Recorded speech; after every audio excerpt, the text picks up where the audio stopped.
All right, let's get ready for our next portion of the day.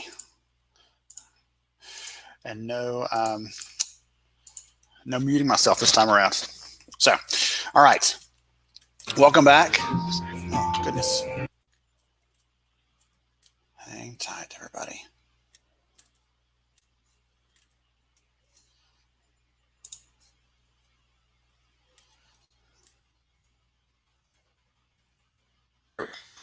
Make sure we had Elsa up and ready to go. Goodness. So glad to have you back. We've had a great first half today and a great several days this week. Some of you just coming back and just joining us for the first time today, just joining this afternoon session. Someone said I had meetings all morning. And I said I didn't give you a hall pass. We're glad to have you here regardless, and it's going to be a really great session. I'm really pumped about it. So let's jump in. I have my notes together. So our volunteer moderator for this half of the day is Tila Jackson. So be sure to say hi to Tila in the chat. She's the Vice President of HR Search with Talent Connections. She's over in the Atlanta area. So waving to your neighbor over there from Alabama. She serves on the SHRM Georgia board and is an active SHRM Atlanta professional, as well as the Association of Talent Acquisition Professionals. So she is putting a lot of time in as a volunteer, but also just as a leader in our space. She was the first African-American female president for SHRM Atlanta and founded their Rising Leaders community. And personally, I've known Tila for a long time. She has a quick wit, wonderful smile, in addition to just being a wonderful TA leader, superstar. Welcome, Tila. We're glad to have you. Okay, our first fireside chat back here is with Elsa Glorioso. Elsa, she's a ray of sunshine, but what I was really excited about was actually her background. We talked to a lot of people in the benefit space, and we have had a lot of different people sharing about that, but she has experience as a practitioner. She was an oncology nurse before she changed into supporting employer benefits in the role that she does now with the team at People Strategy, who's one of our sponsors this week. So thank you to People Strategy for helping to make this event possible. But thank you for lending us Elsa for a little bit of time to hear from her about how we can humanize our benefits. Let's go ahead and jump in.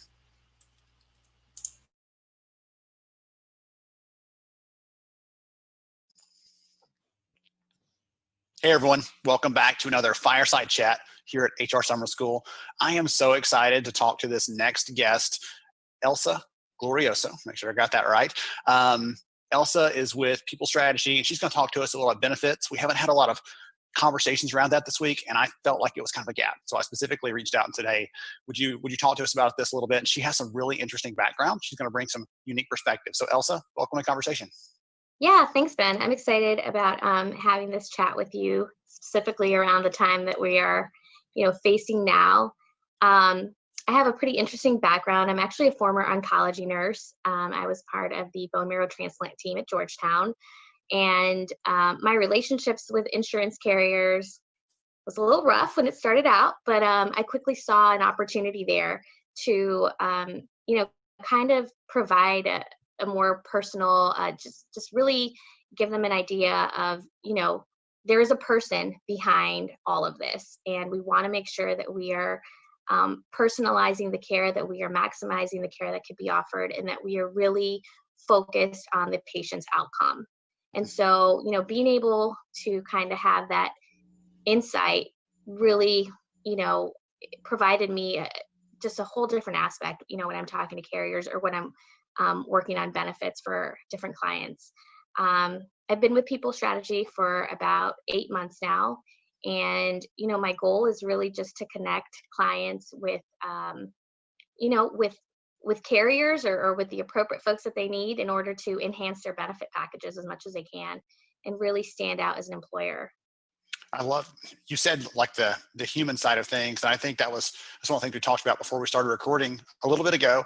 So we're getting ready for this. Is one of the things that I think adds a lot of credibility for you is not that you are just a business professional, but you also have practiced in the medical field, and so you care about and you have delivered care to individuals that were, you said, oncology, right, in their time of greatest need in some cases. And so I think that adds a layer of focus and of credibility for the work that you're doing. So that's really, really cool. Thank you. So let's talk a little bit about what's happening right now. As you said, it's a strange and weird time, and things are in varying states of open or closed, but a lot of people are still kind of worried in some cases. So I'm curious what advice you might give employers that are thinking right now, like, okay, I've got a long road ahead of me, and sometimes it can feel like it's all on your shoulders. You advise employers on how to get the most out of the brokers they're partnered with and how to get the most of the resources that are there. Any advice that you could share around how to make use of those resources? Yeah, so I think COVID-19 has brought a lot of things very quickly to the forefront for the employers. The big topic right now is culture and how do I make my employees feel appreciated and valued. And so, I think benefits kind of goes right alongside that. And I'm one of the great things of this happening, of this pandemic, it really has shifted the mindset of everyone. On a personal level, you are seeing people's homes now. You see the background, how they have their home decorated, their kids running in the background. And so we are going to have to embrace this new remote culture. We're going to have to embrace benefits being a priority, especially now. Folks are going to want to make sure that they have coverage. Folks are going to look to see how you performed in a time of panic. Did you step up and did you rise to the occasion as an employer? Did you really provide them, everything they needed? If you furloughed them, did you provide coverage during, this time? Did you cover the benefits? Did you make them pay a portion of it? So I culture and where your appreciation, your value as an employee is going to come to light. And I think people are really going to start looking not so much on a economical side of what's my salary and, kind of where I'm at there. They're really going to start looking and say, well, if this pandemic ever happens again, will they be okay with me working remote? Will they provide me health coverage while I'm furloughed? Will they cover, my costs? We still don't know the real impact financially on COVID-19 is going to have on healthcare. So the way your employer is going to rise up to the occasion, or just be transparent with you as an employee. I will say, I'm so blessed to be really transparent and told us the challenges they were facing, and so it makes it a lot easier for us to absorb it as a person and to just say, okay, this is a human being on this other side. They're also trying to make decisions for a company. Um, so I really do think there's going to be a shift in mindset, and I'm excited for it, um, to help companies, kind of adjust, right, and fix the kinks where we, had some mistakes or things we didn't really think about. Let's focus on that now. Well, it's easy when things are good to just assume that all the other things are okay, right? Where everything's just kind of humming along. But times like this give you a chance, like you were saying, to really see what kind of people, I'll say what kind of company it is, what kind of people are leading that company and how they respond in that time of crisis. That's what they're going to remember long term. They're going to remember how you treated them and how you treated their family, um, in the middle of all those things. So, what you said, you expect this to lead to some changes. Any insight you can share around how you think benefits might change kind of going forward? What sort of differences we might see? It might just be like you're saying, that the companies actually focus more on them, but I would also imagine, and I'd be curious to get your take on this, will the people themselves think more carefully about that? They won't just assume like, okay, I'm covered, and move on. They'll think more carefully about what's covered, and things like that, because this has pointed a light on that, and we can't not think about that right now. Does that make sense? Absolutely. I think finally somebody will pay attention to us during those boring open enrollment calls Yes. and sessions. They'll finally listen to the minor details of how much the lab test costs, how much an x-ray costs. Um, and I always like to revert back and use examples. And I'm lucky that I've had so many patient experiences that I could go on for days when giving examples. But I think that's really when people understand, okay, running my blood could actually cost me this much. Getting an x-ray or an MRI can actually cost me this much. So we were moving already towards transparency, toward pricing. I think that's going to become an even larger issue now.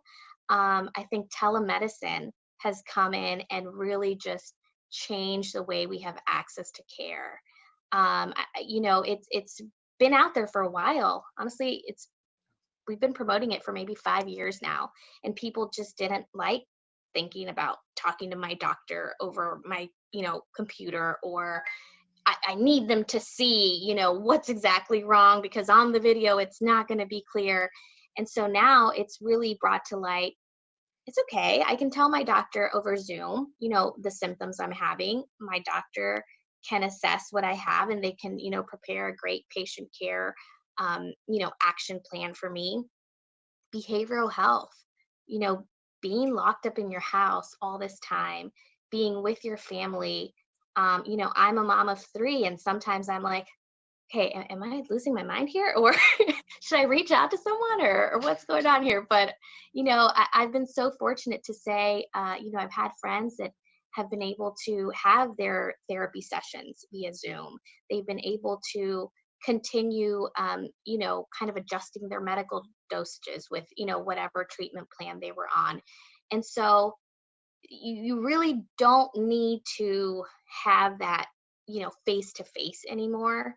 I think we force people to become comfortable with the idea of telemedicine, and it's so much easier on our practitioners to be able to access folks, right? So they don't have to rush through those appointments. Think about the time people are saving on commuting to the doctor. Um, Even the doctors, you always wonder, why is my doctor always late? Hey, because they also have to drive to the office. They also have a family. That something could come up that morning, you don't know. And that's why your appointment started 30 minutes late. Um, so, I'm happy to see that that's kind of all changing. And telemedicine is not going to go away. So I'm so excited to see kind of how that's going to transition, moving forward. As you're saying that, I was remembering my daughter just this week actually had stitches taken out from some random thing. I'm with you there. For those of everybody in the audience, probably I've mentioned it a couple times this week, but I have 4 kids, and so I'm right there with you, feeling that, my only goal right now is to keep mom sane so that everything else continues moving along as it should. But the kids, anyway, sorry, go back. We had to go and get the stitches taken out. That was the thing that we had to do there. But as far as the other, just kind of, hey, check up. My other kids have had virtual visits in the last month or so, and we had same thing. My wife had always kind of pushed that off, like, I'd rather go. I feel more comfortable to go. And now that there's been some more pressure on that, she's like, gosh, it's so great not to drive, an hour total back there and back to go to the doctor, and they can see them and get the same level of care, and they can handle the prescriptions and everything else without us having to leave the house. And her hardest part is finding a quiet place to have that conversation, but that's a lot better than having to go, and right now where you could get something else and all that other fun stuff. So I didn't even think about that being one of the things that might come out of this, but I can definitely see logically how that would be a part of it. And I'm glad you mentioned the emotional, the mental health piece of that too. We've had some people this week that are talking about different aspects of that, because I think that's a piece that isn't like, when this all happened, we thought about the things immediately, like my physical health, am I okay? My financial health, are we going to be okay? Can we keep the family fed and everything else? But once the recovery starts, and even if we start getting back to normal, the people who have had intense loneliness right now, the people that have been crammed in their space with everybody else they live with without having a chance to get out, I can see that absolutely too. Being a part of this recovery is taking care of that. And from an employer perspective, you've said this already, and I'll just keep reiterating it. They have to focus on the full person, the full human. They can't just assume that the person shows up at work and everything's okay, right? Yeah, absolutely. EAP programs is another kind of unsung hero. Nobody ever focuses on the fact that you have the ability to call this 1-800 number whenever you want, and you're just dealing with either depression or suicidal thoughts, maybe financial struggles. We don't know what kind of hit folks are taking right now on a financial basis. And this is a service that I would say about 70% of employers offer. And nobody has really ever paid attention to it and really taken advantage of everything that you can get from this. Again, across the board, employers have to think about, this is a mom, this is a dad, a husband, a wife. They have kids at home. We don't know. They have a teenager at home that was supposed to graduate high school, and they're now dealing with, I'll never experience prom. I'll never experience graduation. And there's a mom probably at home crying and then having to prepare some huge report for you because they know they're, also on the clock. So again, I think, this is a terrible pandemic that happened. It's, we can go around and around about the ways we could have done better, but I think it also opened the door for us to be able to shed light on the things that were wrong and allow everyone to fix it across the board. Um, you want to be able as a SMB to hire someone from Amazon or IBM or, the big box retailers. How are you competitive? It's very simple. Just humanize it, just get down to being transparent with with your employees, being transparent, sometimes even with yourself as an employer, and saying, this is how much I can afford. This is really what I want to do, and this is what I can do. And having that conversation with your carrier can sometimes lead your carrier to say, oh, you have $8,000 in wellness dollars. We just never talked about it, but you've been paying for it. It's there. It's just never been brought up. And so I think, everybody's kind of removed that, ego. Everybody's been kind of real. And this is really going to turn out to be a really good thing. And it's going to help us in the long run.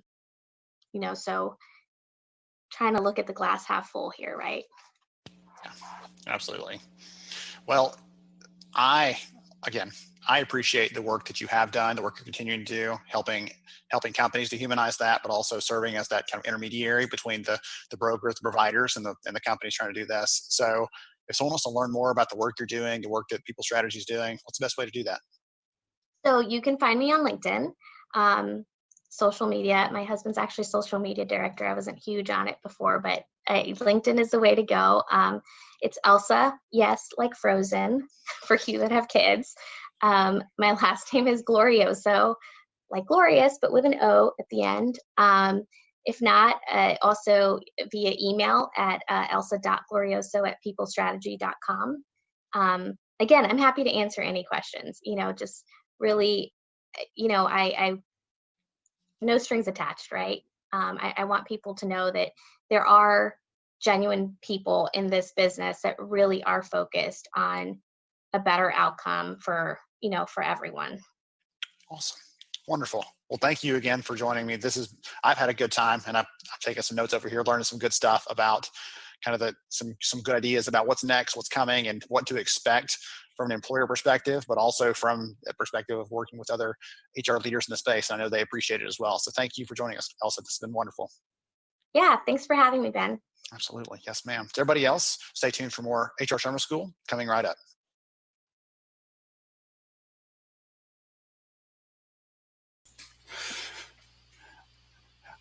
I'd imagine most of as you're going to bed at night are going to hear like my voice saying, and coming right up, like over and over again. Every time I hear that, it's like sticking in my head for some reason. All right. Thank you so much, Elsa, for sharing with us. Again, I told you it's so much fun for me to hear someone who has worked in the medical profession, who has that background, who brings that practitioner viewpoint of doing it on the ground, and then looks at how we can really humanize it from our perspective as HR and talent leaders for the people. So I love her sharing that and talking about what she sees as changing. Next up, we have Jean Shad. She's going to talk to us about innovation and career development. And I'm excited about this. I don't want to take too much time. I'm so excited about this innovation conversation because it's one of those things in HR. We're like, well, I'll wait for someone else to innovate and then maybe they'll bring it to us. And she is all about putting that power into our hands. And I'm excited about that. Here we go with Jean.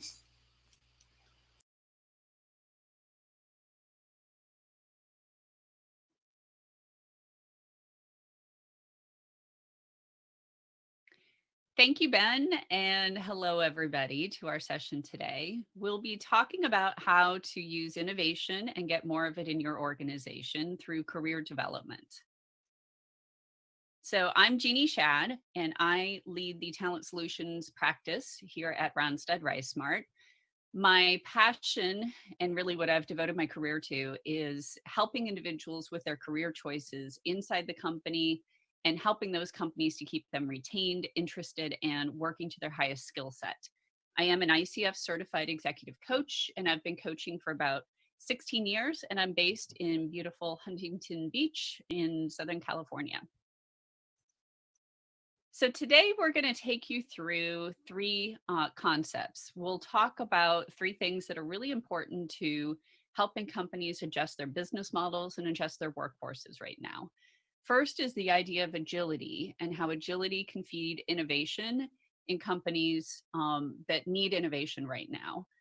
Second is how innovation can help companies to solve their biggest business challenges in a very fast-paced and very, very quickly changing environment. And finally, what you can do to create a career development culture to pave the way for more agility and more innovation in your company in the future. So let's talk about agility, and agility being a path to innovation. As we think about the future and what the future holds, it's always helpful, for me at least, to look at what has happened historically. So let's just take a look back at this correlation between economic swings and innovation. Because the truth is, we've been here before. We know that we will recover from this time because we've recovered from times like this in the past. And you can see these moments during the depression of the 30s, during the recession of 2008 and 2009, and today, and look at the decline in GDP, the overall unemployment, and see that things were really bleak in each of these times. Our goal today is to help you prepare for the long haul, even if it does take time to get out of this. And I'm going to start by just telling you some of the the innovations and the companies that came out of each of these periods. So starting with the Great Depression, it was far and away, as many analysts call it, the most technically progressive decade of the 20th century. And that's from a historian, Alexander Field, who says it was even more, that period of the Great Depression was even more of a high-tech boom, or even exceeded the high-tech boom of the late 20th century by a considerable margin. So companies like DuPont started making products like neoprene. Hewlett Packard and Polaroid were born during this time. The Depression era economist Joseph Schumpeter emphasized the positive consequences out of each of these downturns, especially around the Great Depression. That really companies that are underperforming will go away. Companies that are really moving towards highly skilled people and skilled workers, those are the companies that will remain. And that has really been true through the recession of 2008, 2009 as well. So let's look at some of the companies that came out of that time. Look at this list here of Slack and Square and Uber, Credit Karma. The entire credit monitoring industry really flipped to a new angle in 2008, 2009. I don't know if anybody remembers what it was like to try to get your credit score 12 years ago, but it wasn't anything like it is today. And all these companies that we really rely on today were results of the innovation that had to happen during the recession. So let's talk then a little bit about what's happening today. Today you have restaurants becoming grocery stores, hotels becoming quarantine hospitals, Zoom becoming a verb. And so you could see all of these things that are happening today and look back at that past history and know that we have cycled out of downturns before. And because some of the best innovations have come out of this time, we know that that during this time we will expect to see some innovations. So now let's take a look at what your company can do to support innovation and agility right now.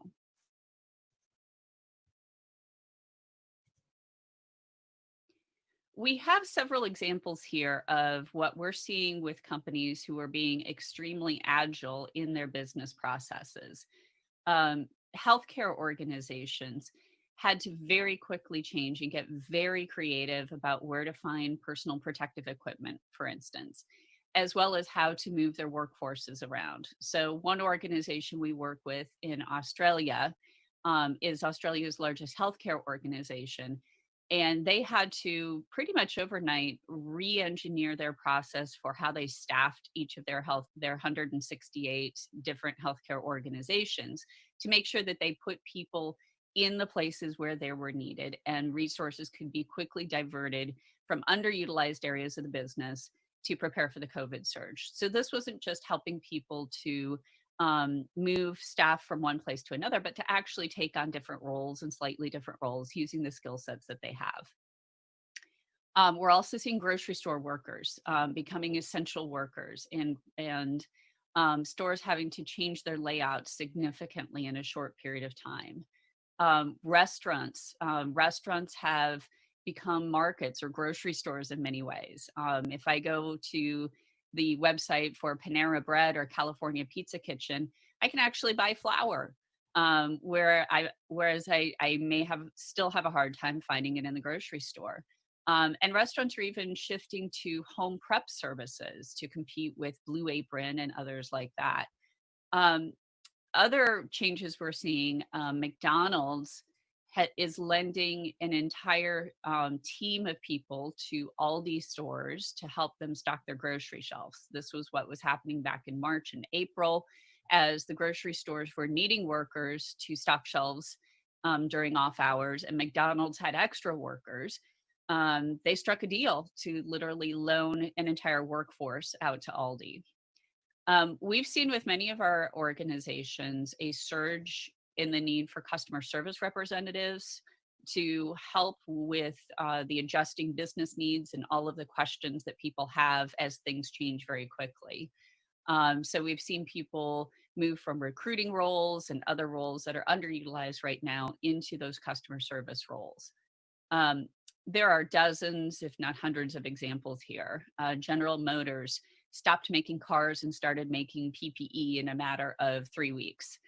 And so you add to that, you've got companies like Morgan Stanley and Salesforce who have made pledges to their employees that they will keep them through the end of the year, which means no doubt they will be redeploying people into new roles to make that happen. So what are companies doing to shift those business models around very quickly? Let's take a look at this. So in order to shift quickly to the changing of the business needs, obviously your workforce needs to be agile. If we look at the history of the last 4 months, you can see how quickly companies adjusted and how quickly many businesses became agile. So let's take a look all the way back to February, if we can remember back that far. February, we were talking about talent and skills shortages. We wanted to make sure we retained workers, we kept them interested, and customers were asking us, how can you help me fill my internal roles and to keep my valued employees at the same time? And then depending on where you were in the world, beginning late January to early March, changes started appearing on the horizon. We started to anticipate, based on the outbreak in Asia, that there would be changes happening in the United States. And depending on how global our organizations were, we were moving at different paces to be able to accommodate these changes. Then in March, especially the last half of March, reality hit and change was forced to happen very, very quickly. Business models needed to change overnight. People started working from home.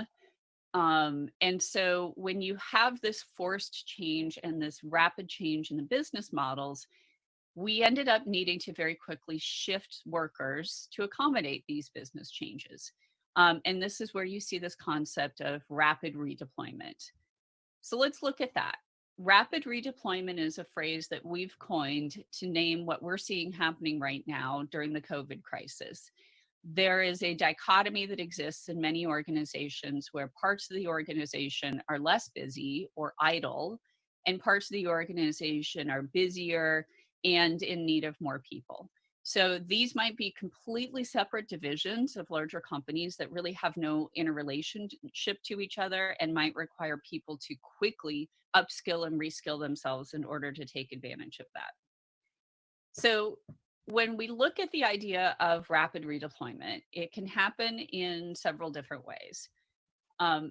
There are many different directional movements that can happen from an overstaffed group to an understaffed group. But this is how it's really showing up today. First, individuals are taking internal gigs. They're taking on temporary projects in order to fill a need within the organization. Great example is recruiters becoming customer service representatives. Another example, teams are moving en masse to fill other roles in other places in the organization. When you think about the benefits of this, an intact team already has an operating rhythm. They already know each other's strengths. They can quickly get work done. And so it makes sense to move them as a team into another part of the organization to help get work done over there.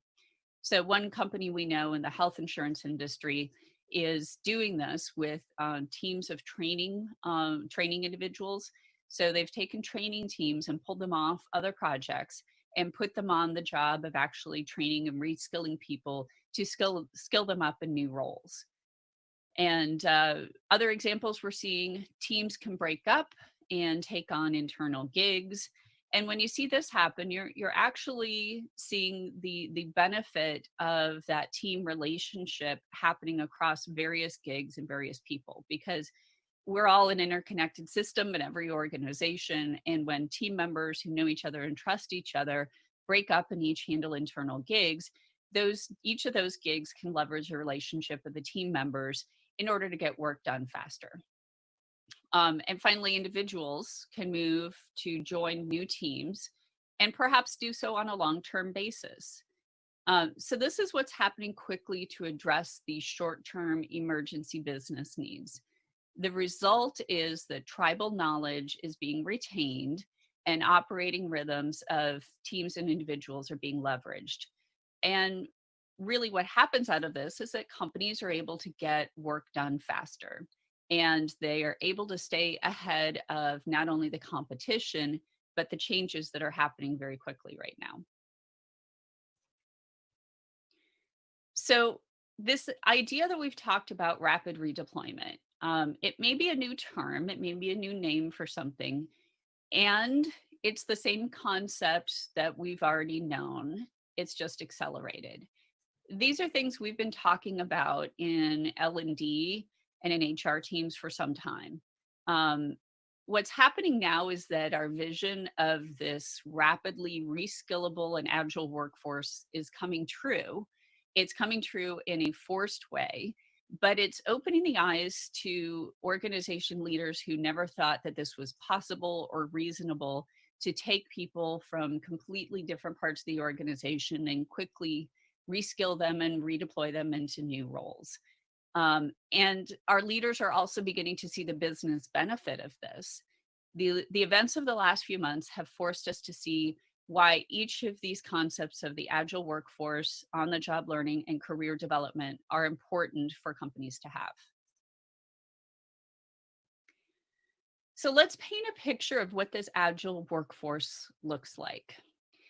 This is really, in many ways, how startup companies have operated, and what we're seeing in the companies today who have adapted very quickly to the changing business needs.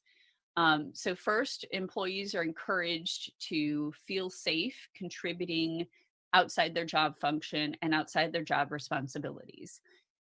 This word safe is an important one because we hear from many companies that without this safety, people can be given a sense that they are disloyal if they're contributing outside of their job. So we want to, from the very beginning, make them feel safe and encourage them to contribute outside of their regular job responsibility. These people are constantly and continuously learning new skills, and they're encouraged to do things differently, meaning that the company is open to new ways of doing things, even if it temporarily disrupts old systems. In this agile workforce, employees have an orientation to the idea that they need to continuously learn in order to maintain their value. Their skills and their abilities to learn become their safety net, essentially, in times of change. And then they can future-proof themselves against any business changes in the future by having those relevant skills.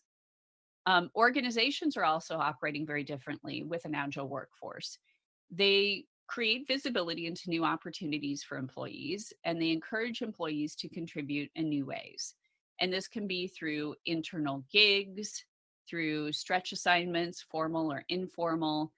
Something that we're seeing increase dramatically over the last couple months are these informal stretch assignments. And it can also be through career development programs. So let's take a look at how career development can contribute to an agile workforce. We talked about this concept of rapid redeployment and how it was done to keep the lights on and to keep business open. If you want to keep doing this, however, once the masks come off and into whatever the new world looks like, how can you keep these concepts going? So let's look at how creating a culture of career development can be something that you do now. There are many things you can do with your time, and certainly things are very, very busy for HR and learning and development people right now.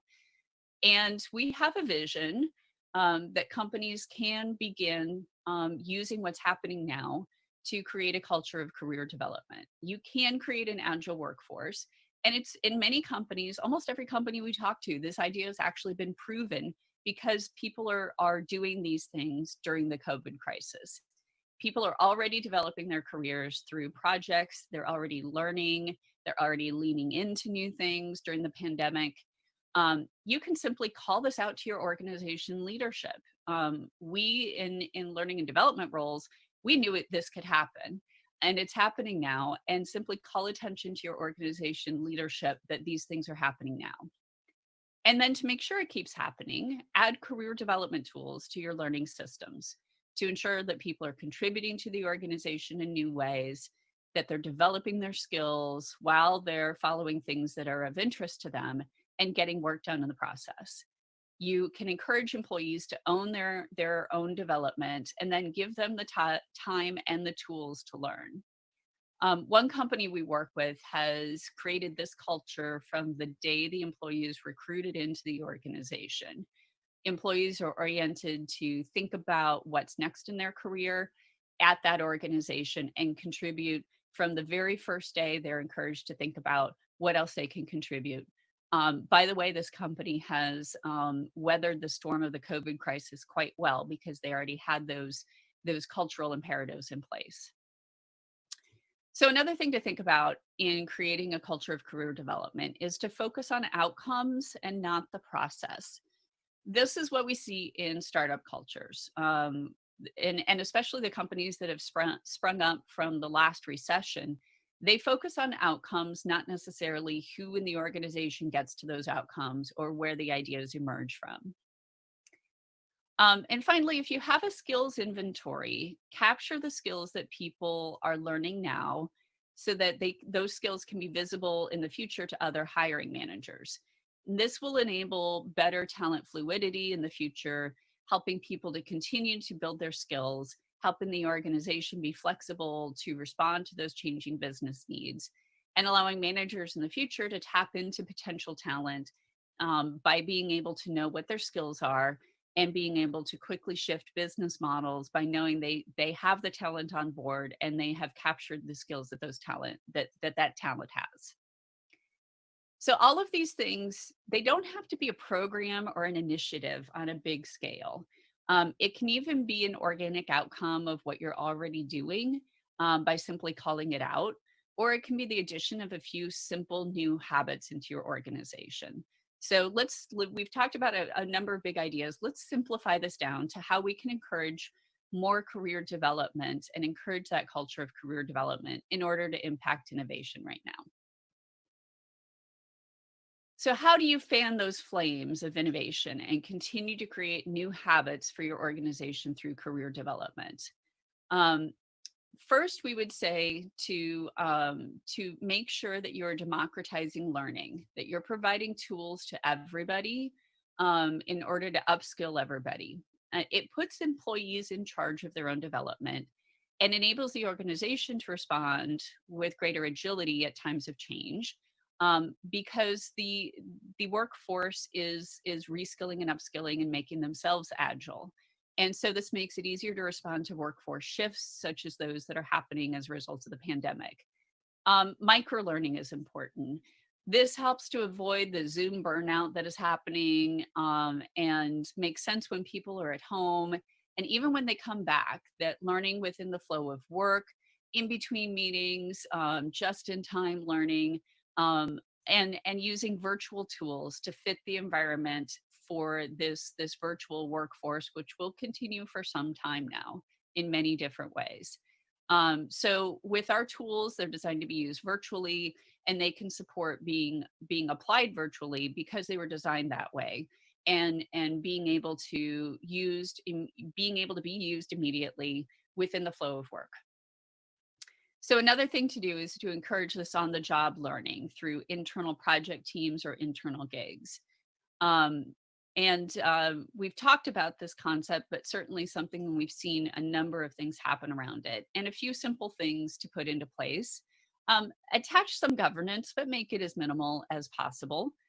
Pull your teams from different functions, different geographies, divisions, and backgrounds so that you get that breaking down of silos and better communication. And then consider moving an entire intact team, like we talked about, that already has an operating rhythm into a different division or different function when they're needed. Finally, don't forget about your managers. Enroll them in the idea of sharing talent versus hoarding talent, which is a concept that can really encourage a career development program or very quickly derail one. So encouraging your managers to share talent and showing them the benefit, not only to them, but also to the organization. And then also empower them and provide them tools for better career conversations. So some of these culture changes may feel big, but these are some things that you can do in order to make a big difference right now. So we've talked a lot about what we're seeing and what we're seeing with customers out there. Let's tell you now how we've been addressing those needs with companies with the tools that we offer.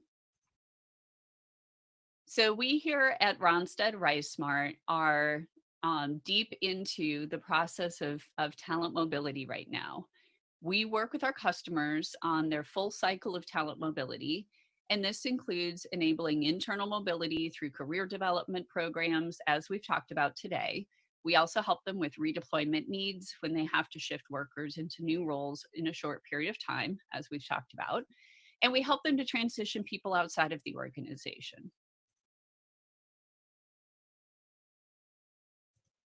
So let's take a look at internal mobility with career development. There's certainly been a lot of discussion in the last year or more about upskilling and reskilling. And we see this as an increasing need that's increasing rapidly with the COVID crisis.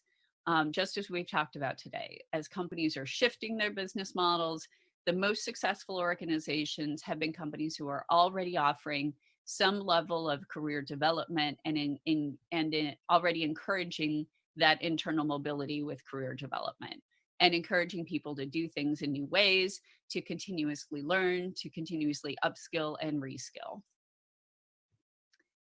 Our redeployment practice grew in the changes that we saw in the last recession, 2008, 2009.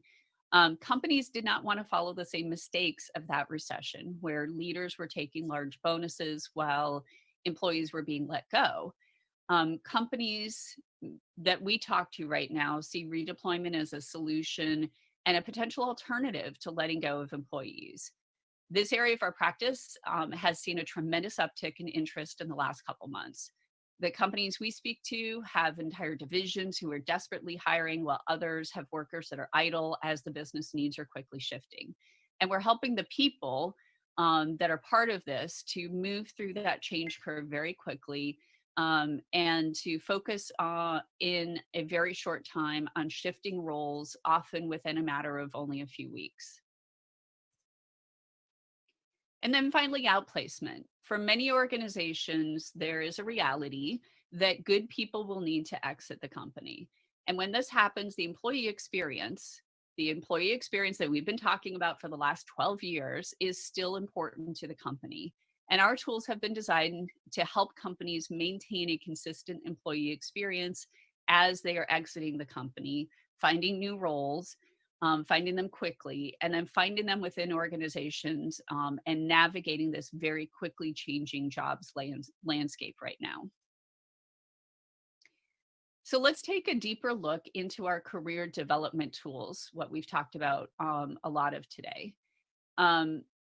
These are the career development tools that we use to help companies create cultures where their workforces are agile.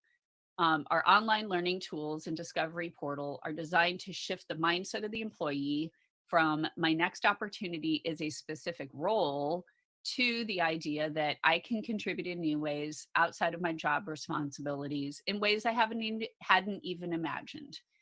And then we also shift the mindset of managers from hoarding talent to sharing talent. And help them to then be able to pave the pathway for their employees.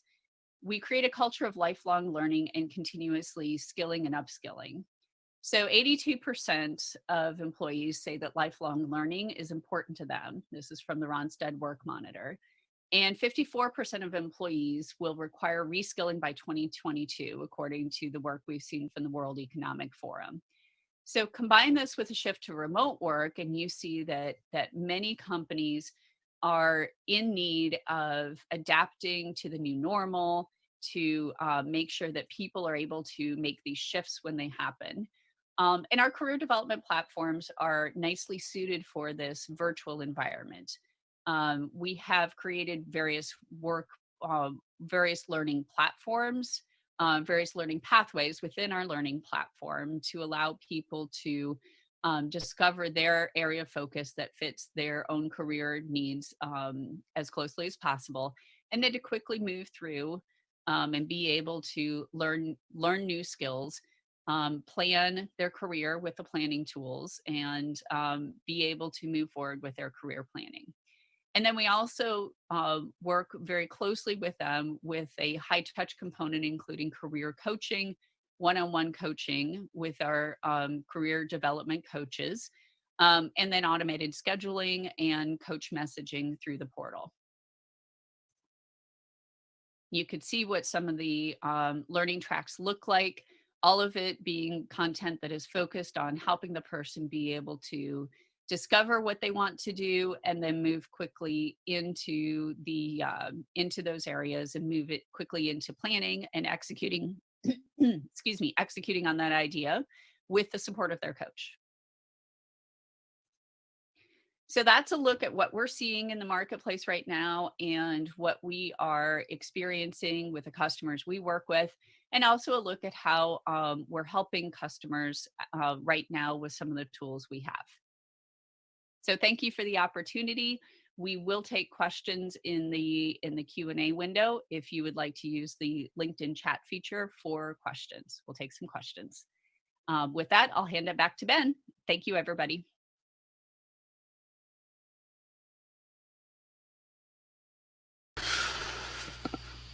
Awesome. I love that. I use that word again. Awesome. I'm going to use it 47 more times before the day is over. Don't you worry.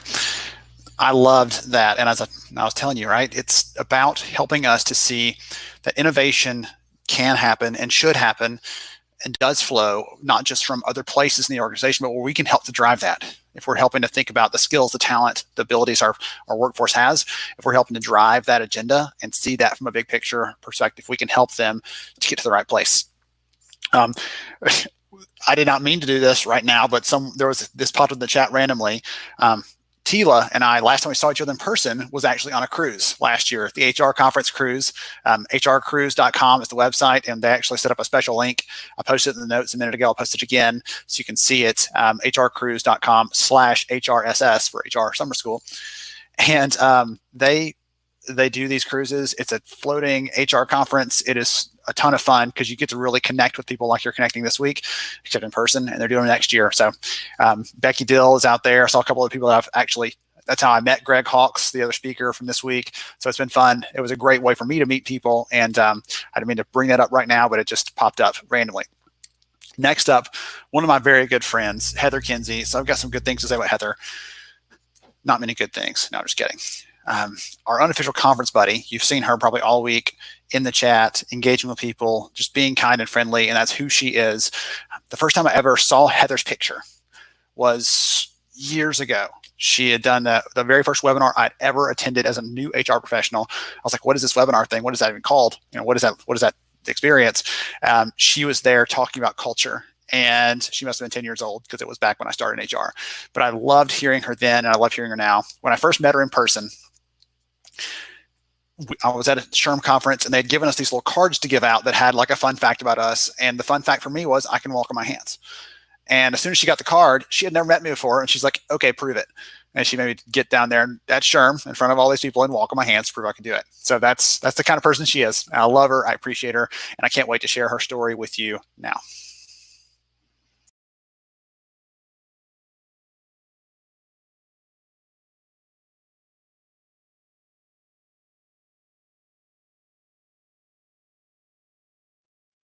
Hi, everyone. Welcome to Accountable Human Resources, Insights into a Noble Profession. This is about a 30-minute session, and it's part of the HR Summer School. My name is Heather Kinsey, and I'm the Chief Operating Officer of a firm located in Anchorage, Alaska. Here is my contact information, as well as some Twitter handles and hashtags in the event you want to promote this or talk about this or engage with us online. And so Ben asked me if I'd be a part of the HR Summer School, and we talked about some specific topics, where we technically we threw out some options for some topics, and I came up with accountable human resources. And the reason why I came up with this topic is because I believe that you, whether you are a brand spanking new graduate, or you are new to the HR professional, or whether you are a seasoned HR professional, I believe that you could always benefit from insights and tips onto how to be more accountable. And so let's start this presentation with a little bit of a sarcastic or cynical story of way back when I used to manage an HR program, and I was hiring for HR professionals like yourself. And I would ask people, why HR, right? Not just why this organization or why this position, but why this profession? And I would get a variety of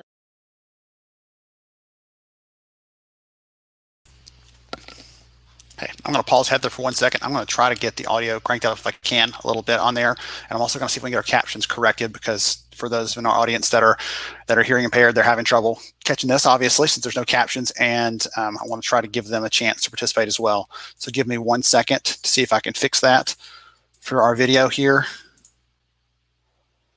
Okay, it's there. I'll get this set, and we'll get this set back up for everyone.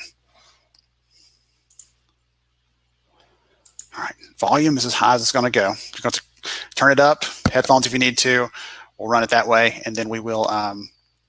The captions are turned on. They're set. If they're not showing, I apologize, but they are set, and they are showing up on this end.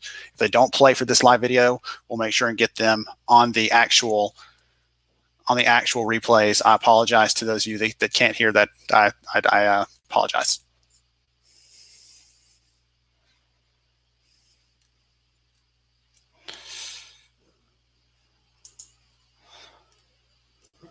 or older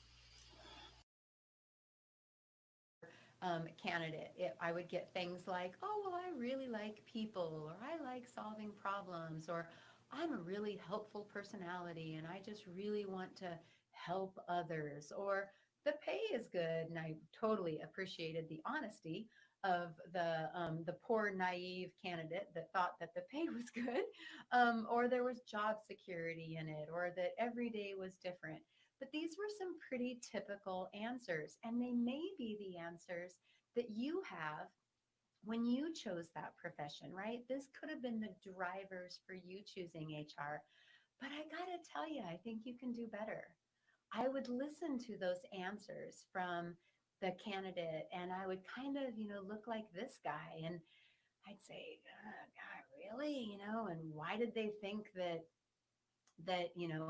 liking people was going to be helpful, or why did they think that the pay was good, or that there's job security in these types of positions? Because from my perspective, because I had been in the profession for as long as I had, I was like, that's not gonna get you to where you need to be, right? That's not gonna be your big driver. And so take it from me, I am 27 years into my profession. Take it from me, you're going to need to dig a little deeper. You're going to need to find your love or your commitment to this noble profession through your curiosity or through your determination, or find a commitment of a particular discipline or task within human resources, and really dive into that and be determined to be the best at it that you could ever be, right? Not just, better than the mediocre employee sitting next to you, but truly the best recruiter, the best job description writer, the best policy writer, the best engagement officer, whatever the case may be. That commitment and determination will help you become a more accountable professional. I personally think that you need to commit, and kind of buy into the idea of earning your keep and not being above or otherwise too good for the tedious work. I also think that you need to commit to proving yourself each and every day. We are not a money maker in human resources. We're not producing something that people are willing to buy, right? So we're not your typical revenue generators. So that being said, we have to be committed to and determined to show our worth and to show our value. And I'm hopeful that this 30-minute session, now I've got about 25 minutes, will help you do just that. So let's start with the purpose of human resources. I personally think that the way you show accountability in your profession to your organization and to your peers is by always being mindful of your 4 purposes. And I learned this about human resources a very, very long time ago. They've since been known in the beautiful state of Alaska as the Kinseyisms. And that is because when I work with HR professionals in a mentoring or a coaching capacity, or if I'm helping them prepare for their professional certifications, or if I'm working with a team of human resources professionals to help, develop strategies or to improve their performance, I always come back to their primary purposes. And that is to increase communication and engagement in the workplace, to increase the capacity of leadership in the workplace, to increase the bottom line in the workplace, and then, of course, to decrease risk. And so this presentation will follow along what I believe you need to do to demonstrate accountability parallel to those 4 purposes. So let's start with accountability in communication. And remember, it's not just communication, it's communication and engagement. The first thing I think we as HR professionals need to do is we need to quit over promising, right? We need to quit exaggerating. We need to ensure that what we say is what we're willing to do, or that what we do is what we have said we are going to do. I also think we need to speak truth always. I don't mean when it's convenient. I don't mean when it serves us well. I don't mean when we have time for it. I mean always. We need to do so with support and encouragement and compassion and empathy. But our job is to define reality for that worker, or for that supervisor, or for that executive leader, or that candidate. And we buy ourselves nothing when we're lying to them, when we're not defining reality for them. So our job in our accountability goal is to speak truth always.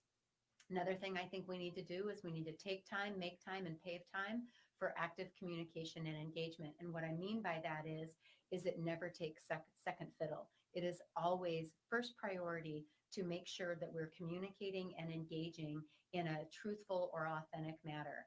And what I mean by paving time is an analogy. Think of what pavers do on the highways or on the road systems. They smooth out the surface. They eliminate all the barriers. So the asphalt or the cement or whatever the case may be, it can be laid and it goes on smoothly and efficiently. I think our job as an HR professional is to do that as well, to pave the way for good communication and engagement by eliminating barriers and by preparing the team or the employee or the group of employees for better communication and engagement. I think some other things that we can do is to listen. We can listen to better understand. And what I mean by that is we need to open our mind, become a learner's mindset, open our mind for different opinions than ours, facts that are contrary to what we had thought, emotions that we're uncomfortable with. We need to start listening to fully understand the person that we're engaging with. Likewise, let's switch it. We need to start speaking so they can better understand. Long gone are the times where it was like, well, that's just the way I talk. Or, Rick and Denise understood it. Why didn't Marshall and Dave get it? Not my problem, right? That is a very selfish way to go about our profession, certainly a very selfish way to go about leadership, and there is no place for it in human resources. We must start to communicate or speak to be better understood, which means that we must start adapting our communication to meet our receiver of that information where they are. We also need to facilitate and mediate so other people can listen to understand and speak to understand. And that could look like you interjecting yourself between a supervisor and an employee who perhaps are not communicating well, or maybe 2 employees that aren't playing nice in the sandbox, or perhaps a business leader and a vendor or a business partner who can't seem to come to terms to the next contract. Our job is to interject ourselves and to offer Think of us again as paving the way to offer our services to facilitate or mediate that discussion so it can be better understood, better received, and so on and so forth.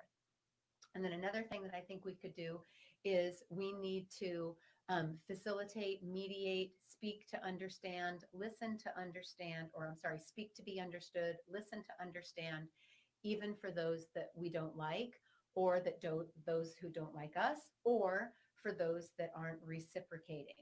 It is childish and immature for you as the HR professional to say, well, I'm not going to, reach out to them. They don't reach out to me, or they don't return my phone calls. So I'm not going to return their phone calls, or I'm not going to help them deal with, employee X, Y, and Z because they don't appreciate me.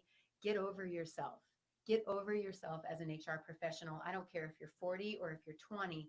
That is simply a selfish way to go about our profession. We are there to serve. We are there to enable people to perform well.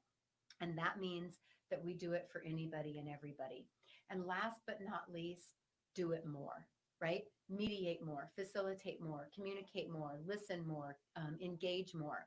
You will never, as an HR professional, ever be told that's enough.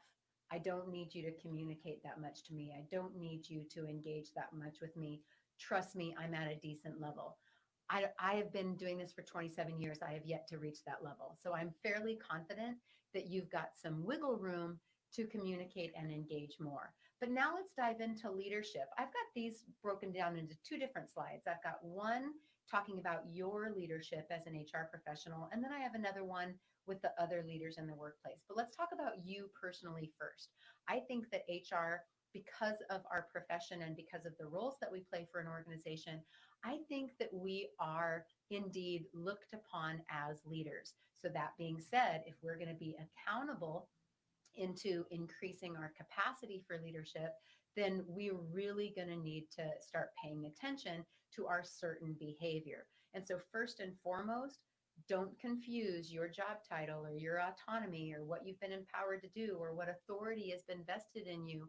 Don't confuse that with leadership. You are going to have to step out of your position title and enter a more referent or a more authentic and good, moral, just leadership title, right? So don't confuse the two. To be fully accountable in leadership, you're going to have to understand the subtle differences between position power or coercive power or reward power and referent power and expert power and information power and connection power, right? You're going to have to understand the differences between those sources of influence in order to be a fully accountable leader.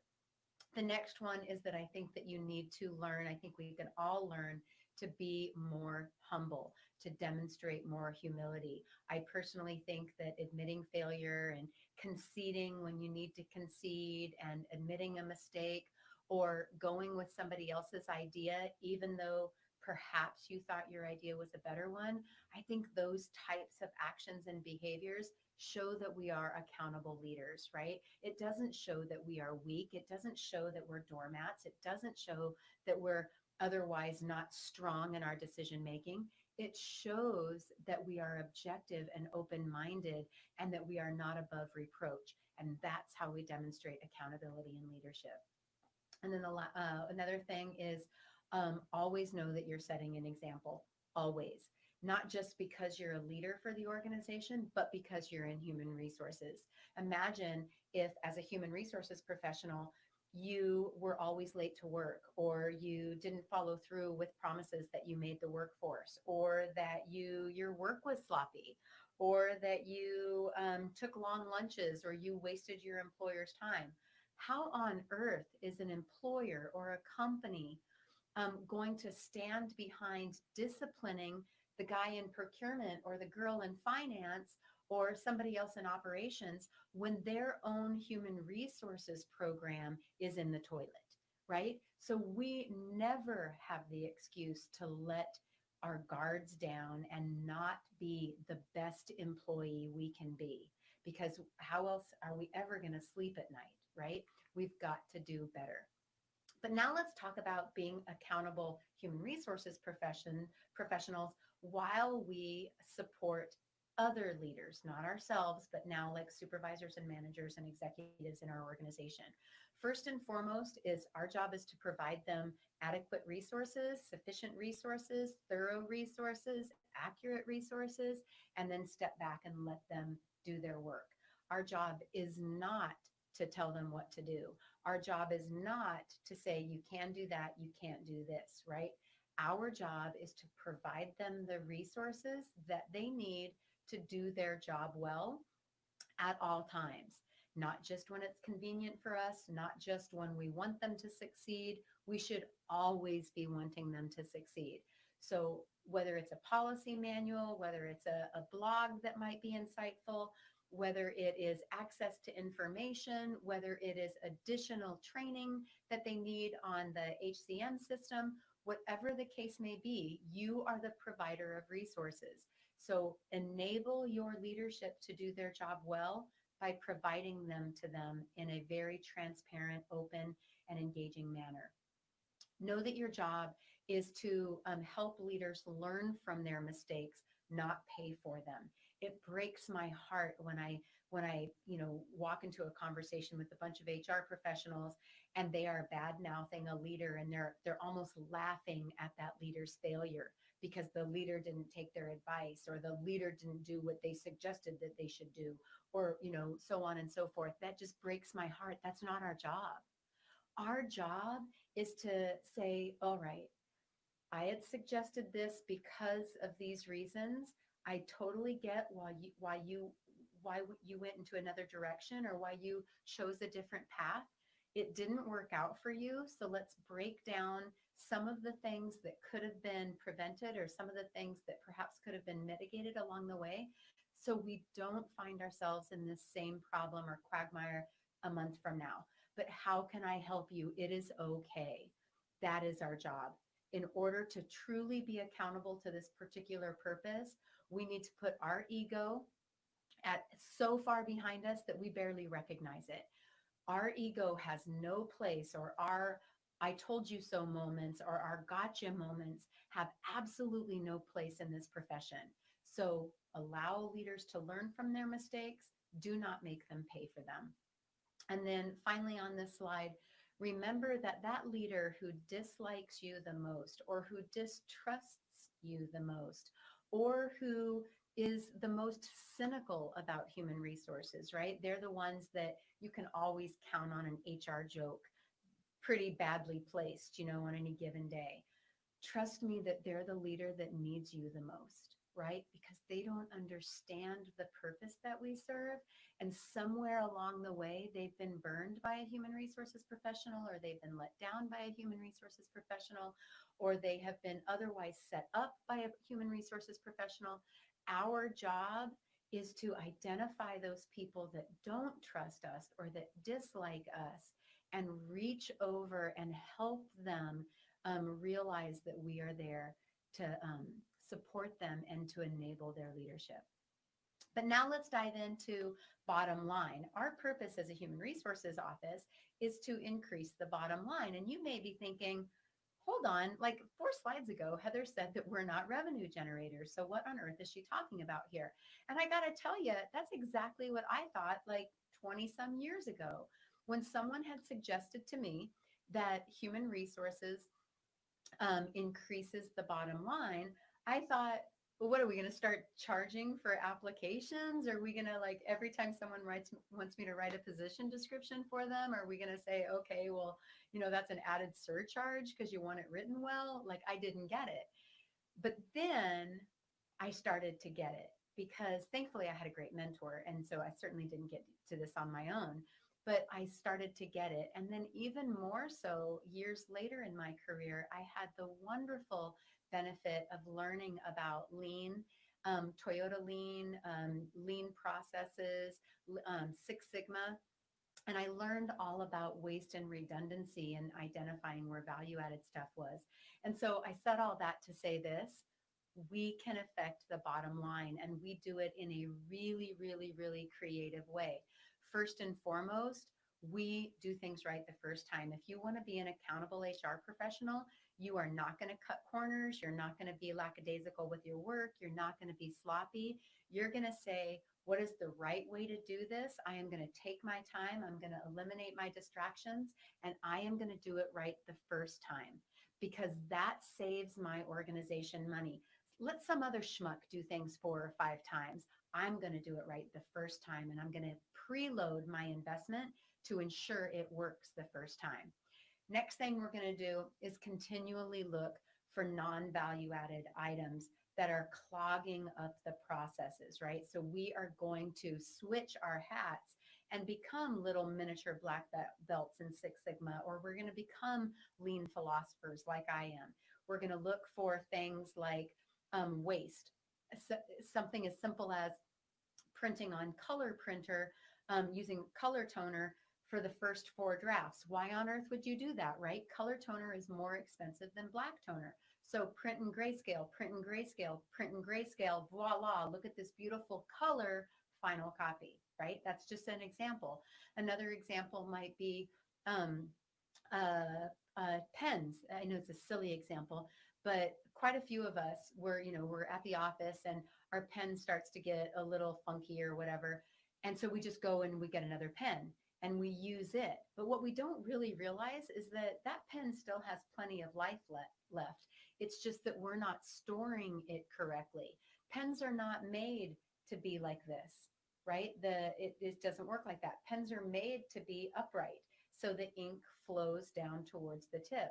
So it could very well be that just putting that pen upright and maybe allowing it a day or two to sort of acclimate to its new environment gives us the use out of that pen. And I know that sounds really silly. I mean, my gosh, what, pens are 70 cents? But we are accountable human resources professionals, right? So 70 cents, if 10 of us are doing it, there you go, right? That is some significant cost savings over time. And if we think about our processes and the parts of those processes that are sacred cows or that are no longer adding value to our customer or to downstream in the process, if we can eliminate those, maybe we can start to shave 4 or 5 minutes off of a cycle.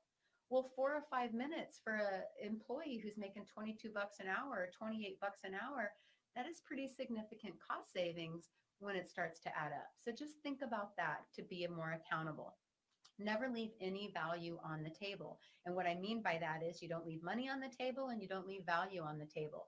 If a vendor is saying, hey, this package comes with A, B, and C, and really you're only interested in A, your job is to either negotiate that price down to just A, or figure out who in your organization could have benefit or take value in B and C. Because if you're going to pay for it anyway, then that value is going to go unused if you don't make sure that it is utilized. I akin that to dental benefits, right? So, or vision benefits, right? So I don't wear contacts, but there is a contact provision in my benefit.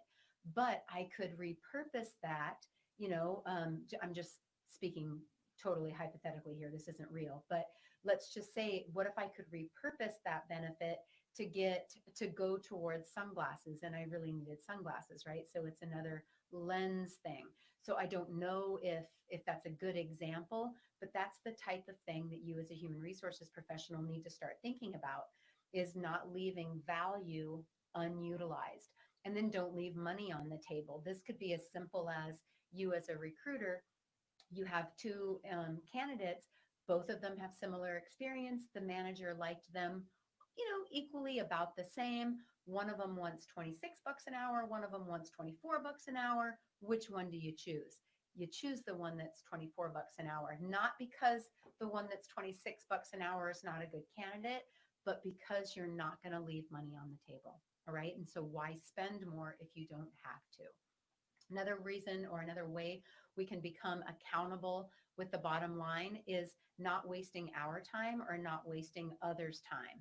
Now, you're giving me 30 minutes or more of your time today, so I am trying very, very hard to make very good use of it.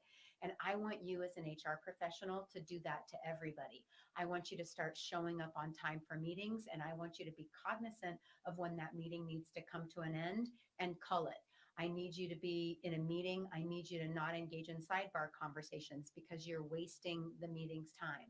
I need you to show up on time to work. I need you to not engage in unreasonable idle chit chat in the hallways or in the break room. I need you to come back from your break on time. I need you to not be on social media or not be talking with your kids for an unreasonable amount of time.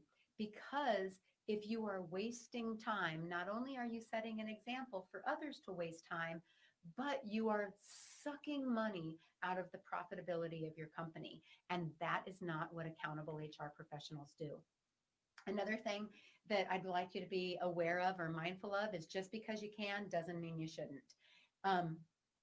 You know what I meant. Just because you can doesn't mean you should. That's what I meant to say. This is something that my mom used to always say. It's like, Heather, just because the pie is all there, right, and nobody else is around to eat it, doesn't mean you should be eating the whole pie. And that's kind of what we need to be mindful of in human resources is just because no one's watching doesn't mean that we have permission to go out on social media, or just because let's say, Kelsey she's not coming back from lunch at 1, and I don't really need to, worry so much about a perfect work product to hand off to her until then. I'm going to go ahead and kind of be sloppy because maybe on my 4th draft, it'll be good enough for Kelsey, right? No, do it right the first time, as the previous slide said, because it doesn't matter that she's not coming back till 1 o'clock. That gives you 20 minutes to be more productive on something else. All right.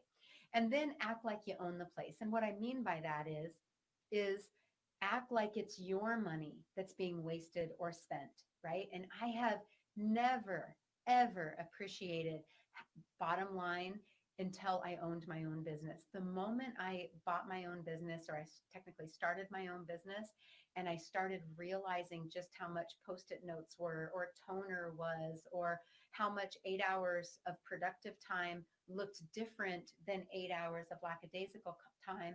It was only when I owned the place that I really started to be mindful and proactive to ensuring that my time was well spent, or that my money was well spent. I bought quality pens versus the crappy pens as an example, because while it cost me more from the get-go, they lasted longer, right? So act like you own the place. And I know that you may not, but I want you to act like it anyway, because that's how we're accountable to the bottom line. But now let's transition to risk. And this is the last purpose that I'll talk to, so bear with me, we're almost done. But what I'd want you to be aware of is that risk comes in all shapes and sizes, right? So it's not just legal risk or compliance-esque risk. It is risk to our reputation, risk to the work culture, risk to time, risk to the way the community thinks about us, our brand, right? Regardless of where you sit in human resources and what discipline you are in human resources, there's a variety of risks that comes across your desk. And it is yours to own and manage. It is not okay for you to say, oh, the director will have that problem, or, oh, our compliance officer, that's her headache to have, right? We have to own the risk, because more than likely the vulnerable points start with us. Okay, so that's the first thing. Second thing is always think 3 steps out. And this was something that I learned back when I was 24. So just so you know, that was 26 years ago. But when I was 24, I had this fantastic mentor, and he said, hey, Heather, why don't we talk that out 3 steps out? And I'm like, what are you talking about? And he said, you want to make decision X today, correct? And I said, yeah, you betcha.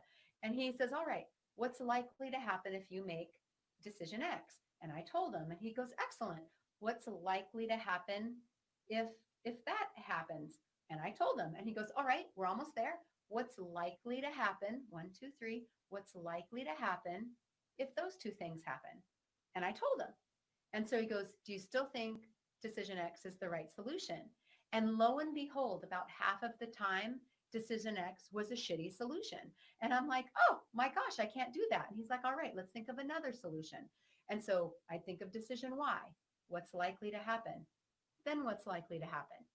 Then what's likely to happen is decision Y still your best decision?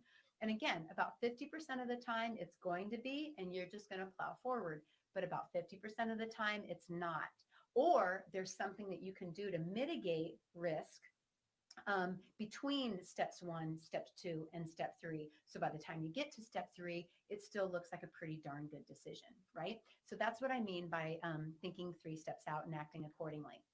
The next one is know the law, know the regs, know the policy, know the protocol, right? So this goes, obviously laws are federal, state, and local. Regulations are from our, subsequent executive branches. And then our policies are obviously done here in our own organizations. And then protocols could even be even more specific to that and maybe manager-esque, right? But if we know the intent of those, then we are better able to be accountable with risk. Because if we just follow, for instance, the letter of the law, we could be doing the wrong thing. Or if we don't understand the intent, we could be making a poor assumption.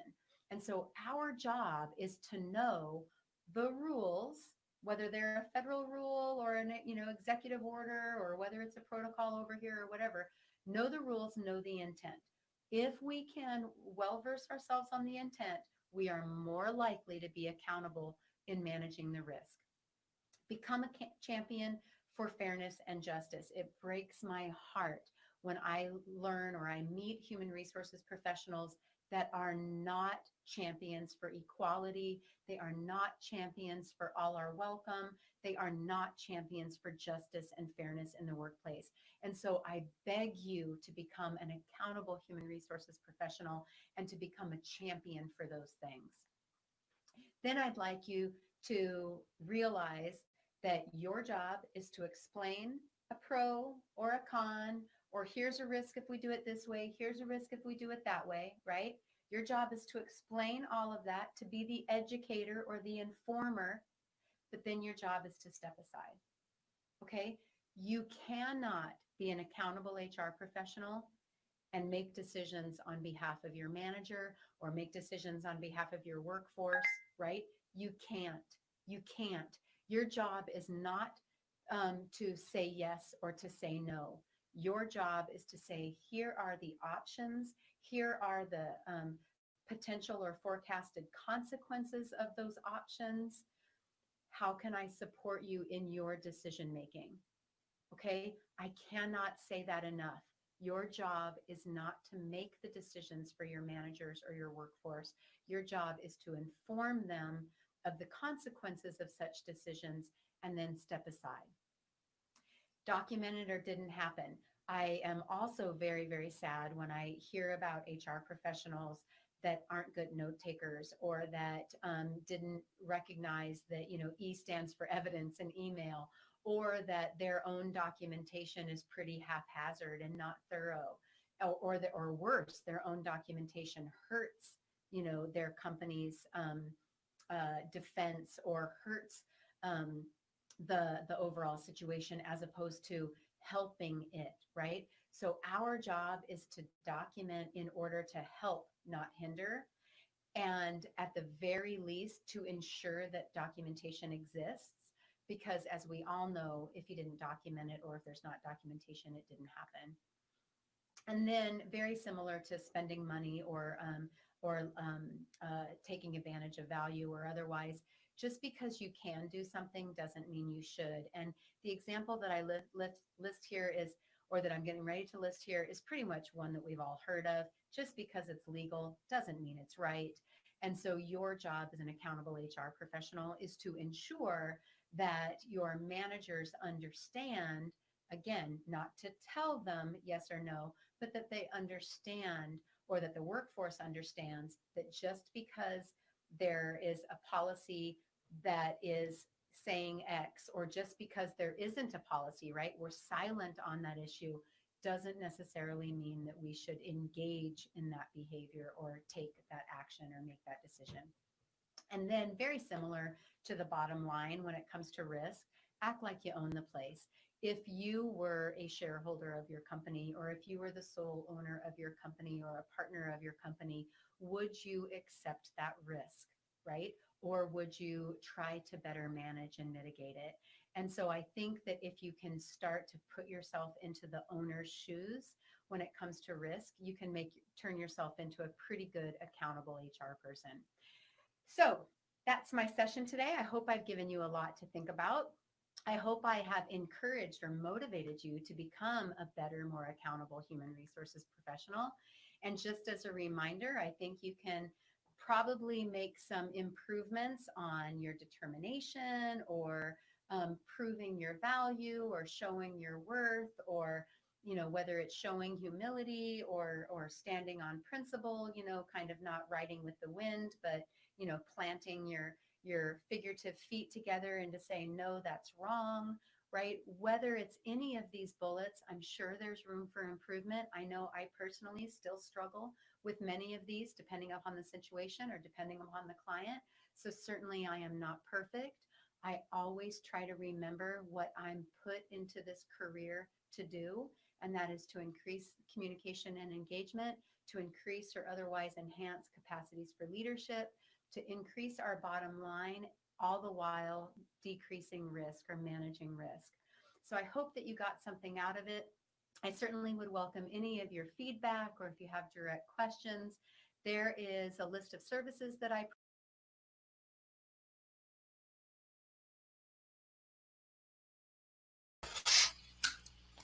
Okay, goodness, lost the last piece of that, Heather. So make sure you post your contact info. I know you've been telling people to join you on LinkedIn this week. Please post your contact info so they can find you, they can connect with you. You guys give me 1 second. I'm going to try to reset some of this really quick and see if we can get our captions working again. All right, just give me 1 second. Oh, I don't know about you, but I feel like that was a masterclass from Heather on how to lead the HR function and how to do it with some boldness. It was all about accountability, obviously, but I really love the insights there. And now why I'm a fan of hers, why I appreciate her, and I hope that you feel the same way. I hope that you have that same thought in your head when you think of Heather now, because she's pretty tremendous and she's doing really great work. And we thank you for what you're doing, Heather. We appreciate you for spending some time with us, for making this event what it has been, and for sharing your insights with us. It's so appreciated. Okay, you guys give me 1 second. Trying to get our video.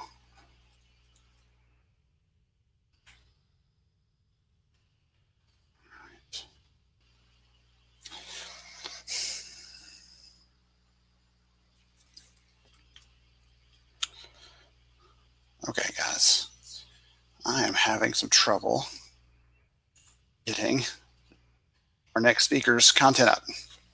And since I can't make it work and we are live, we're going to pass by this next conversation because I cannot get it to go. I cannot get it to play.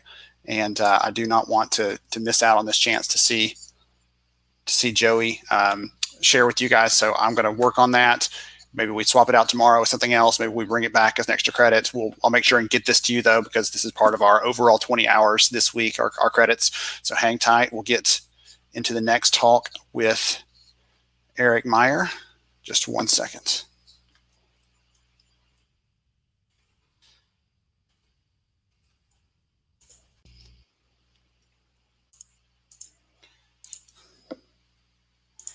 Okay, sure audio's going right.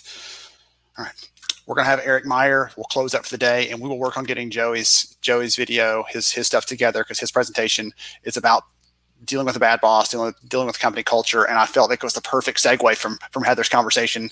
Instead, we'll talk with Eric a little bit about our official legal advisor here at HR Summer School, and we'll talk to him about what's going on in the world for employers.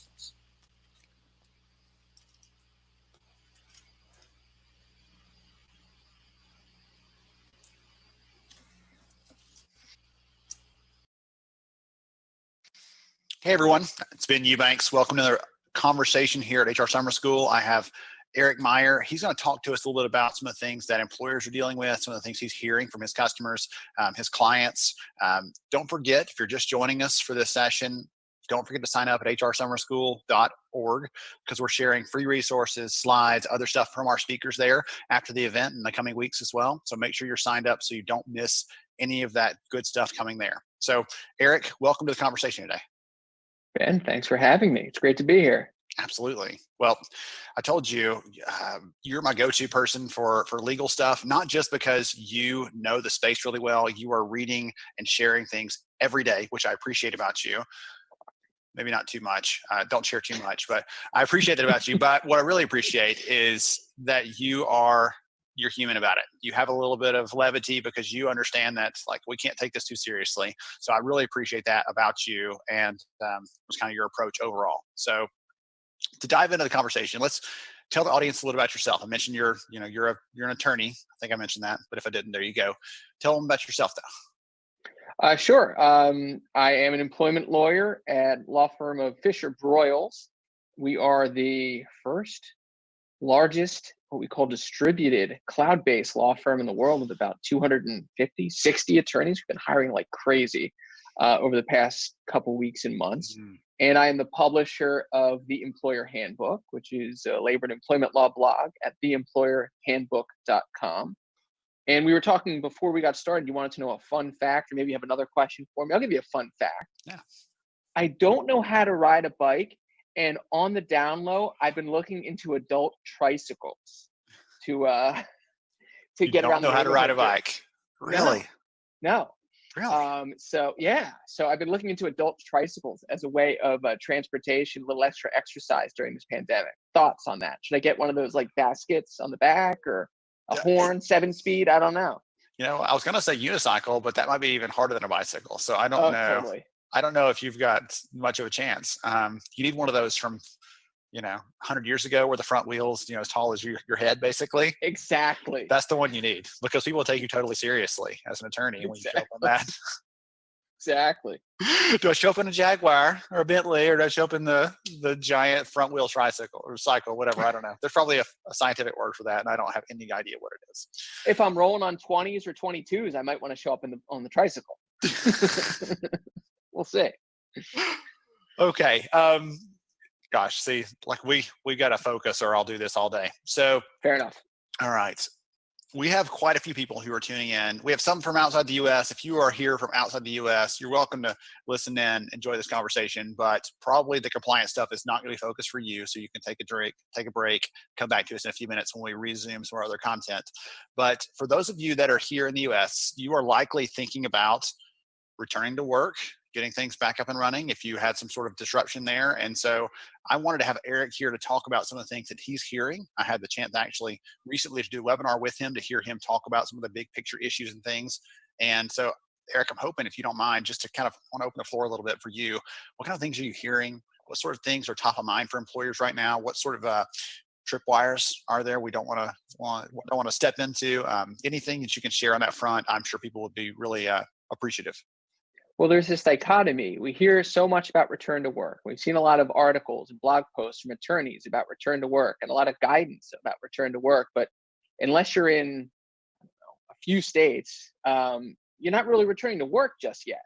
And even in those states where you're beginning to return to work, like Pennsylvania, for example, it's only certain counties that are returning to work. So it's staying up to date on the current guidance, and depending on when this airs, I'll use dates. On May 14th, I believe it was, the CDC issued some return to work guidelines in the form of a flow chart.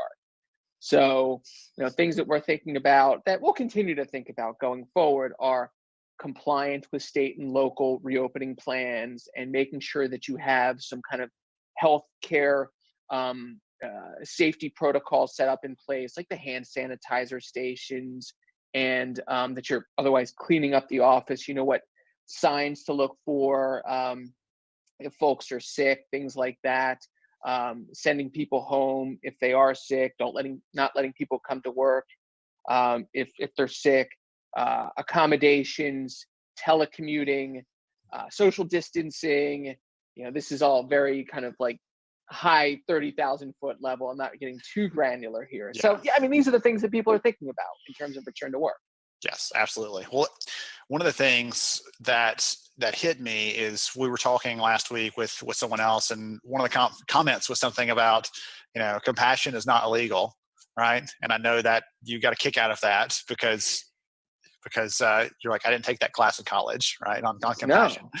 but that's one of the things that it seems like is going to be the core of how this plays out long term. The employers that get into trouble, whether it's legitimate or not, legally, in some cases it's based on that. I remember you told me a story about an organization in Texas that's having some issues because they said, hey, you've got to come to work. Their in-house counsel said, no, I don't think I will. It's not safe. And so they said she was fired. She sued them. Is that right? Did I get that right? Allegedly. Yes, allegedly. Sorry, I'm working on my lawyer ease. I got to throw that one in there, right? Right. That's the big picture of it. And the thing that strikes me there is if we give a little bit of grace, we give a little bit of support there, some compassion, anything, whatever word you want to call it. If we're a little more careful about that and slower to move from an employer perspective, that seems like in the long run, that would be a decision that you'd probably make in a better headspace.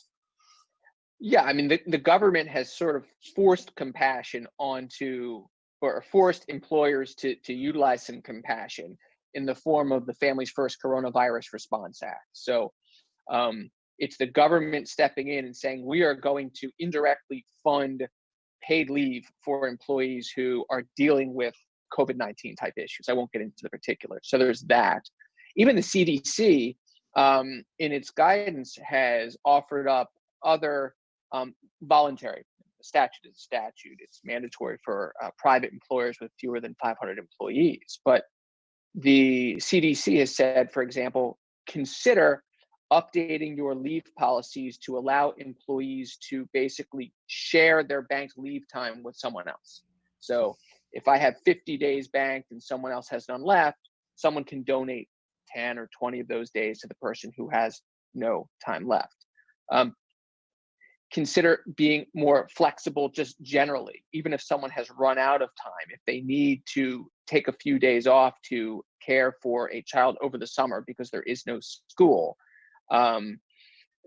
maybe allow them to do that, especially if there's some kind of COVID-19 reason related to that. So there are some suggestions, and yeah, I mean, just, are we going to force everyone to come back to the workplace right away? It doesn't really make sense. It's not consistent with social distancing. So again, the built-in compassion is, okay, is it easier for you to telecommute? Do you have concerns about coming back to the workplace? We seem to be quite effective telecommuting. We'll let you continue to do that for the foreseeable future. That was one of the things that I thought was kind of interesting. So I'll talk about a piece not related, then ask you how it's related to talk about the reasonable accommodation thing you mentioned a minute ago. I talked to a friend who works in state government. She said, if after all this, we're allowed to sign things digitally instead of having to print it out and sign it and pass it around the office to get everybody else to sign it, like, we'll consider that a win, right? So we're rethinking a lot of things. We've always said, this is the rule. This is how it is. This is how it will always be. We're never changing. And suddenly we've had to make those changes. We didn't get a choice. And so one of the areas, for example, you mentioned telecommuting, work from home.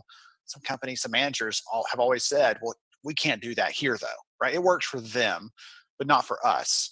But suddenly they have to do that. And I'm curious, does that mean, you can't see the future, right? Your crystal ball may be broken, I don't know.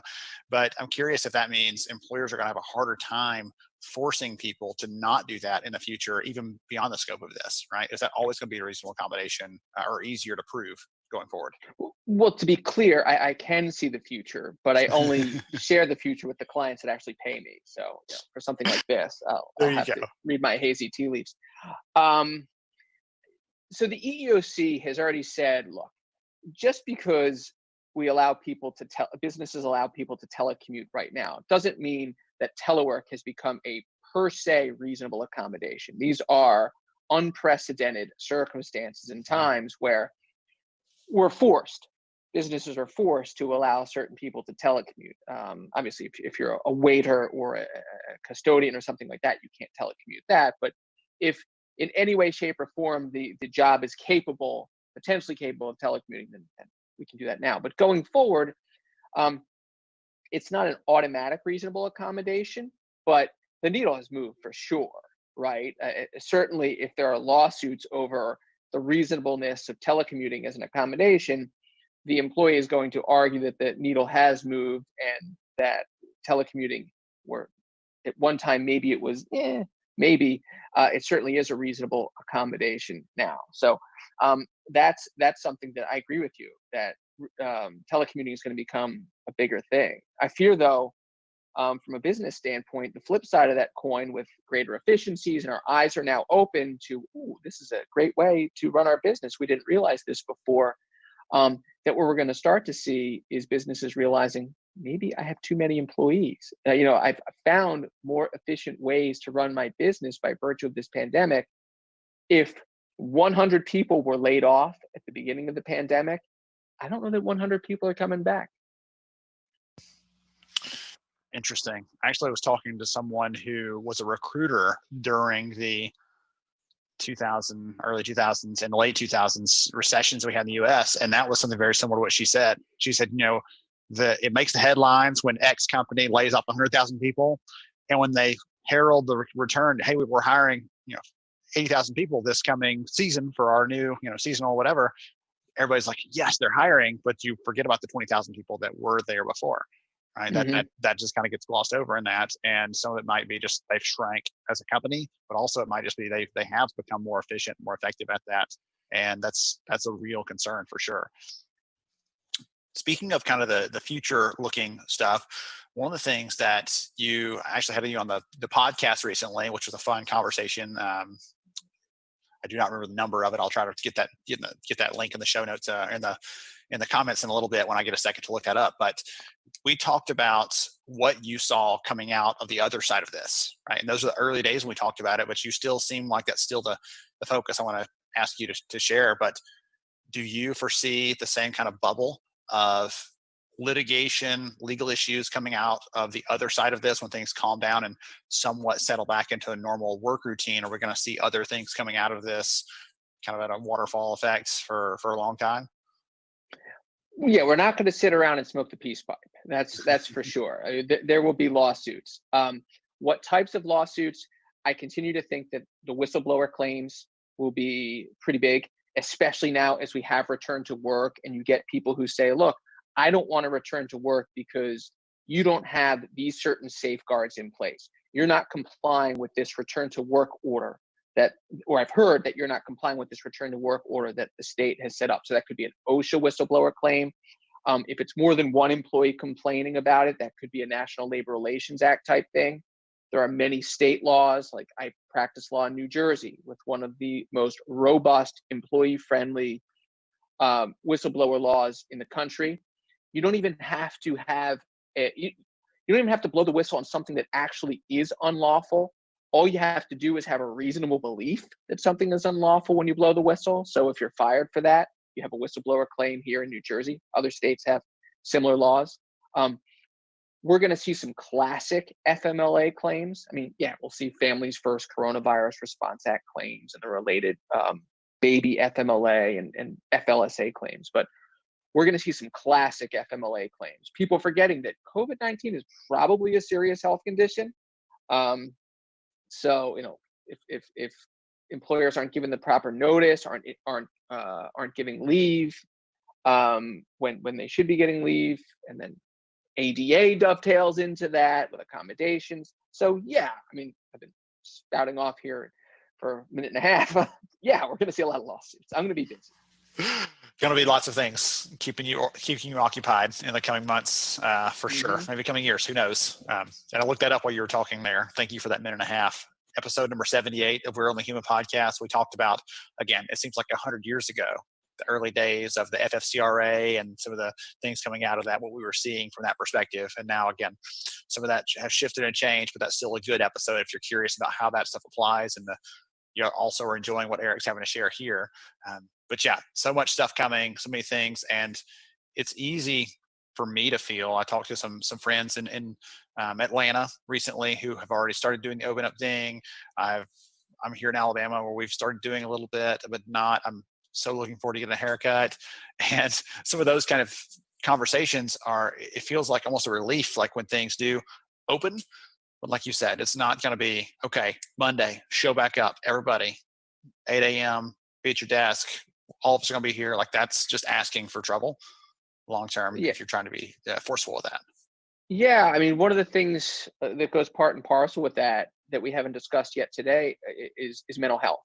And from an HR perspective, I mean, I won't even touch upon that. I mean, you could talk for hours about that, but from a legal standpoint, if someone says, they're called back to work and they say, I'm scared, I don't want to come back to work, that in and of itself may not trigger any sort of obligation on the part of the employer to accommodate, or maybe FMLA isn't triggered. But if someone says, I am immunocompromised and I can't come back, or I suffer from post-traumatic stress, I suffer from anxiety, and I shouldn't be coming back to the workplace, I'd be tossing out those FMLA forms, left and right. Accommodations, again, we get back, is telework a reasonable accommodation in that situation? You're going to see where employees say, oh, I'll come back, but I don't want to wear a certain PPE. So employers have to be flexible and nimble, but at the end of the day, you got to be safe too.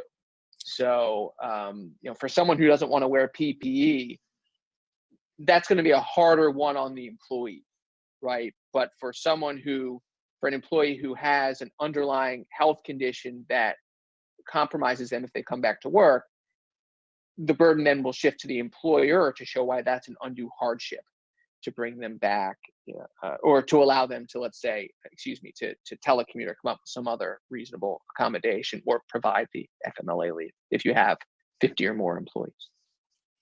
I love how you slip those little things in there. You're like, oh yeah, this only applies to these or those, or allegedly, like you've got all those like in the back of your mind, ready to just come out at a moment's notice to apply to the conversation. I love that. If someone wants to learn more about the work you're doing, they want to see more of your style in terms of just coverage of the employment laws, updates, things that are coming out, what's the best way for someone to do that? Well, head over to the employerhandbook.com. Should be somewhere there, all the different ways you can connect with me, but I look forward to people connecting with me on LinkedIn.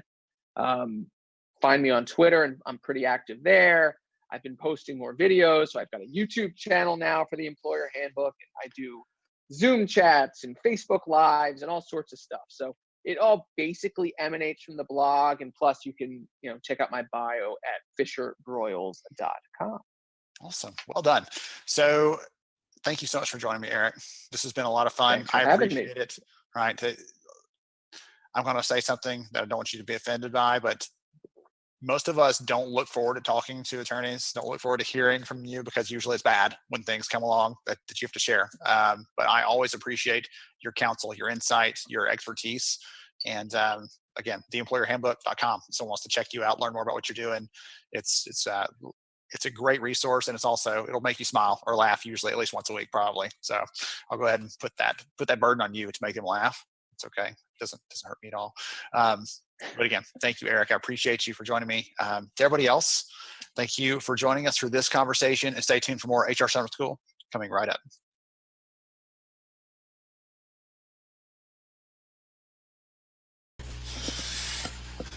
All right, everyone.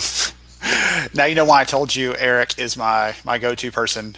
He's down to earth. He knows the legal stuff inside and out, but also can talk like a real human being and can share with you. And if you didn't get that link, it's theemployerhandbook.com. You can go check him out, subscribe. He posts a lot of good stuff, and goodness, I don't understand how he posts that much and does his job, but he does, and he's great at it. Day 4 is in the books. Thank you so much for joining me today for the conversation. Sorry for the issue with Joey's session. I've already checked in with him. He's like, hey, it's good. We'll make sure that happens. So we'll get that together. We'll figure out how we're going to make that work for you in the schedule, probably in the coming week as an extra credit session, if I had to guess. Thank you to our sponsors for helping to make this possible, for helping to make this free for all of you to attend. Tell them thank you. You've heard from some of the speakers this week. We'll hear from another one tomorrow from our sponsors, our supporters, and we really appreciate what they've done to make this event possible. Tomorrow, I'm excited about all the sessions. it's hard to pick just a few. Ramona Burrows is going to kick us off. She's going to talk about how to deal with jerks at work. Sarah Noel Wilson will give us ideas on how to stop feeding the elephant in the room. I'll let you think about that one, and maybe you'll be intrigued enough and curious enough to jump in and join us. Katrina Collier is going to talk about talent acquisition. Sabrina Baker will talk about leading the whole person. It's going to be phenomenal. Please do plan to attend. Do me a favor, share with everyone. It's about lifting each other up. I've said this kicking off every day. I'm going to say it again today. We're not here just to educate you. Hopefully we're doing that. We're not here just to connect you. We're doing a lot of that. But we're also here to inspire you. So lift someone else up. That way we can all influence our profession to be even better. I'm honored to be a part of bringing this together for all of you. If you want to do something else, you're like, hey, I appreciate this. I want to help. So many of you have sent me messages over the last 24, 36, 48 hours. I can't keep track of it all. So many great and kind words to me. Post something on LinkedIn saying, here's what I learned today. Tag someone. Okay, post it out there, share with a friend, encourage someone else. Pay that forward. All this great stuff you're getting from the amazing set of speakers that we've had, pay that forward, share it with someone else so it can hopefully improve their day, improve their work as well. Thank you to every single one of you for making this a success. I appreciate you, and I will not forget it. Don't forget, you have value, and I will see you tomorrow on HR Summer School.